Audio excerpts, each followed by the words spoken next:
Hello, I'm Dr. Andrew Allen, Assistant Professor of Music at Midwestern State University in Wichita Falls, Texas, and that was the first ATSSB Etude for alto, bass, and contra clarinets for the 2017-2018 school year.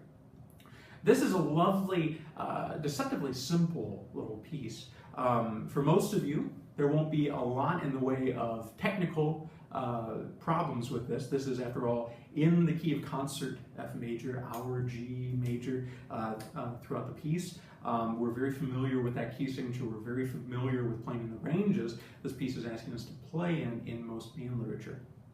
But there are several interesting little things here. First of all, there are a lot of staccatos throughout this piece. And some of you, staccato may have been explained to you before as being short. Staccato in virtually no situation is truly short. I like to describe it as being separate, a separate articulation. And as I hope that you could tell in this, sometimes there isn't even a whole lot of separation. It all depends on context. This piece keeps flowing back and forth between very legato and then staccato, and we don't want to make the gulf between too drastic. We just want to have a very nice musical contrast. So what I want you to think about through this, every time that you have a staccato in this etude, I want you to think that you're a bass player, plucking the strings of your bass, pizzicato bass. You need to get the same sound on your bass clarinet, on your alto clarinet, whatever you're playing this on.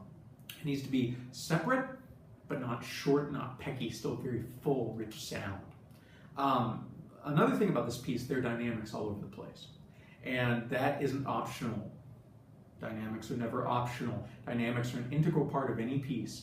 And to truly get the spirit of the piece, to truly move people to play musically, we must always incorporate dynamics to the fullest. So I encourage you, as you work on this piece, to make sure that your fortes are forte and your pianos are piano, and you're getting really nice contrast in between. The other big thing to think about on this piece are the 30-second notes, the double dotted quarters and 30-second notes, and the double dotted 16ths and 30-second notes. Now, oftentimes when I hear a rhythm like this, people tend to cheat a little bit. It's not exact. So what I would encourage you to do is, of course, you need to practice this entirely with your metronome all the time. Every time that you practice this, it needs to be with metronome.